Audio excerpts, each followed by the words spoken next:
Hallelujah, praise the Lord. आजच्या संदेशाचे चांगले करा. 3 योहानेच्या 1:11 वचन. प्रिय बंधू, वाईटाचे अनुकरण करू नका, तर चांगल्याचे करा. चांगले करणारा देवापासून आहे, वाईट करणारे देवाला पाहिले नाही. वचनात सांगते की आम्ही वाईटाचे अनुकरण करू नये, तर चांगल्याचे अनुकरण करावे, कारण तो देवापासून आहे. कारण 1 कोरिन्थीयर 11:1 मध्ये पौल सांगत आहे की जसं आम्ही ख्रिस्ताचे अनुकरण करणार आहे, तसे तुम्हीही माझे अनुकरण करणारे व्हा. कारण पौल ख्रिस्ताचे अनुकरण करणारा होता, याने चांगले अनुकरण करणारा होता, कारण तो देवापासून होता. आम्ही पण देवापासून आहोत, तर चांगले अनुकरण करावे. कारण पौल वचनात सांगत आहे, इफिसकरासच्या 5:1 मध्ये तुम्ही देवाचे मुले ह्या नात्याने त्याचे अनुकरण करा. 1 थेसलोनिके 5:22 वचन. वाईटाच्या प्रत्येक प्रकारापासून दूर राहा. वचनात पौल सांगते, सर्व प्रकारच्या वाईटापासून आम्ही दूर राहा. कारण वाईट करणाऱ्या व्यक्तीने देवाला पाहिले नाही व तो देवापासून नाही, म्हणून तो वाईटाचे अनुकरण करतो, याने वाईट जीवन जगतो. आम्ही देवापासून आहोत, तर वाईटापासून आम्ही दूर राहावे. रोमकरास 12:17 वचन. वाईटाबद्दल वाईटाची अशी कोणाची फेड करू नका. वचनात पौल सांगते, वाईटाबद्दल वाईट अशी कोणाची फेड करू नका. याने कोणी आमचे वाईट करीत असेल, तर आम्ही त्याची फेड वाईटाने करू नये, तर चांगल्याने करावे.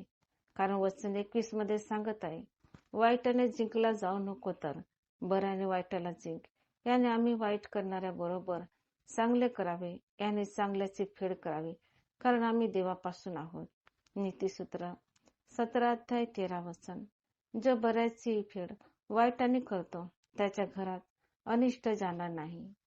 जर आम्ही बऱ्याची फेड वाईटाने करत असेल, तर आमच्या घरातून अनिष्ट जाणार नाही. याने जे लोक आमच्याशी बऱ्याने वागतात, याने चांगल्या रीतीने वागतात, पण आम्ही त्यांचे फेड वाईटाने करतो, तर आमच्या घरातून अरिष्ट जाणार नाही. याने परेशानी, बिमारी जाणार नाही. कारण 2 शमूएल 12:9 वचन, 10 वचन, 11 वचन मध्ये परमेश्वर दाविदाला सांगत आहे की तू माझी आज्ञा तुस मानून माझ्या दृष्टीने वाईट असे केले. उरिया हित्ती याचा तू तलवारीने घात केला, त्याची बायको तू आपल्या घरात घातली, तर आता तलवार तुझे घर सोडणार नाही. तुझ्यात घरातून तुझे अरिष्ट उभे राहील.